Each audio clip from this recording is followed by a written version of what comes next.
خیر چېرته دی زمونږ په مسلمان وروڼو باندې ظلم شروع دی مونږ له پکار دی چې اوس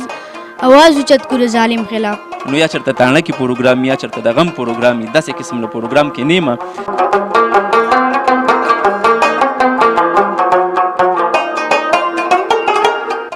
قدرمنو نن چې د کومه مقابله وشوه په دې کې زما ډېر ګلالي بچو دوی حصه واخیسته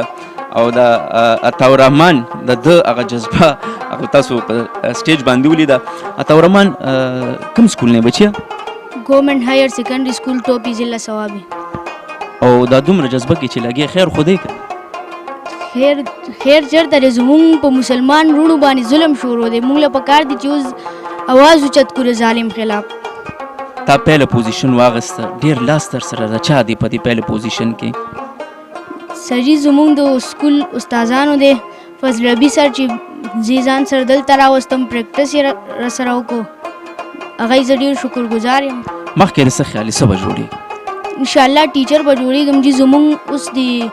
زمونږ قوم ته د ټیچر ضرورت دی قدرمنو دا زما په دې ټول ژوند کې دا پهلنی ګلالی دی چې هغه وایي زه انجینیر نه ډاکټر نه زه ټیچر جوړېږم او حقیقت دا دی چې زمونږ قوم ته د معلم ضرورت دی دلته دا بل زمونږ یو ګلالی ولاړ دی کوم چې په دې تقریر مقابلې کې دویم پوزیشن اخیستی دی تعلق یې د مردان سره دی د مردان خلک ډېر لایق خلک دي او ما ډېر ګران دي زه همیشه له دا وایم خو زه چې کله هم د دې کلي ته ځم نو یا چېرته تاڼه کې پروګرام یا چېرته د غم پروګرام وي داسې قسم له پروګرام کې نه یم څه وی بچیه بس زه خپل چې کوم مشران زموږ هغوی ته زه دا ریکویسټ کول غواړم چې د کشمیر د مسلمانانو د مدد وکړي او هغوی سره پوره تعاون وکړي دي چې لکه هغوی باندې ظلم ختم شي هغوی ته خپل ازادي میلاو شي تر کومې پورې به لکه دا خلک جنګېږي پاکستان آزاد شوی او دغه یو غیمه ده که نه خو یو طرف ته یې که نه ورشئ پې او دا څومره ده چې کومه د خپله خوره دی د دې سره د څومره مینه د پاکستان سره د دې مینه لکه زما ورسره دومره مینه چې ما ته د خپلې مینې اندازه نه لګي څه به جوړېږي څنګه چې ده لږ څنګه خبره وکړه نو زما خو د وړوکوالي نه دا زما دا خواهش دی چې زه ټیچر جوړ شم او ما انجینیرنګ اصل کې اخیستی دی ما هلته په مردان په هایر سیکنډري سکولونو کې زما څلورم پوزیشن راغلی دی نو زه دا غواړم چې زه میتھس ټیچر جوړ شم میتھس ټیچر جوړ شي قدرمنو دا ګلالي دي دا زما د پښتونخوا ګلونه دي دا زما سباوون دی دا راتلونکي وخت دی نو باید چې مونږ د دې ګلالو په سر باندې دست شفقت کیدو او انشاءالله تعالی هغه وخت لرې نه دی چې کوم زما دا ګلالي دی دا بل ځوان چې دی هم ډېر جذباتو کې و څه نوم دی د ګلاب حماد قاسم څه وی تا ته دنیا کې خلک ناست دي پښتون ځوان څومره تیار دی جی میں چاہوں گا کہ اردو میں بولوں کیونکہ خدا جانے میری آواز جائے گی